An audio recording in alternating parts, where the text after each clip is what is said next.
మద్యం కుంభకోణం విచారణలో భాగంగా ఈరోజు విజయసాయి రెడ్డి సిట్ విచారణకు హాజరవుతున్నాడు. సిట్ వాళ్లకు ఈ కుంభకోణానికి సంబంధించి విజయసాయి ఏం చెబుతాడా అని అందరూ చాలా టెన్షన్గా ఎదురు చూస్తున్నారు. ఎందుకంటే కాకినాడ పోర్టు బలవంతపు వాటాల బదిలీ కేసులో సిఐడి విచారణకు హాజరైనప్పుడు మద్యం కుంభకోణం చేసిందంతా కసిరెడ్డే, కర్త కర్మ క్రియ ఆయనే అని చెప్పడం అయితే జరిగింది.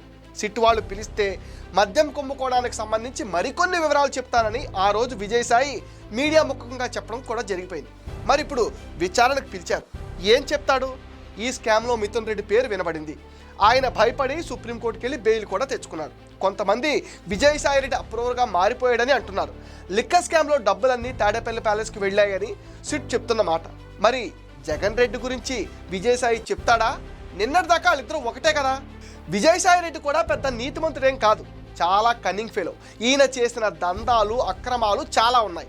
ప్రభుత్వం మారగానే కేసులు పడతాయని భయపడిపోయి వైసీపీకి రాజీనామా చేసి వ్యవసాయం చేసుకుంటానని కలరింగిచ్చి వెళ్ళిపోయాడు. కేసుల నుంచి బయటపడటానికి ఇప్పుడు నానా తిప్పలు పడుతున్నాడు. ఆశ్చర్యమైన విషయం ఏంటంటే మద్యం అమ్మకాలు ప్రారంభంలో చూసిందే విజయసాయి. ఆయన అల్లుడు రోహిత్ రెడ్డి ఆధ్వర్యంలో అదాన్ డిస్టిలరీస్ అనే కంపెనీ ఒకటి పెట్టి ఎక్కువగా మద్యం గవర్నమెంట్కి సరఫరా చేసి వేల కోట్లు సంపాదించాడు. తర్వాత జగన్ విజయసాయిని అమ్మకాల బాధ్యత నుంచి తప్పించి కసిరెడ్డికి అప్పగించారని చెప్తారు. విజయసాయితో ఏవేవో లెక్కలు తేడా రావడంతో జగన్ తప్పించాడని కూడా చెప్తారు. కాబట్టి విజయసాయికి అంతా తెలుసు. మరి అంతా చెప్తాడా? జగన్ పేరు కూడా చెప్తాడా లేక చెప్పడా? ఇదే ఇప్పుడు $1 మిలియన్ ప్రశ్న. చూద్దాం ఏం జరుగుతుందో.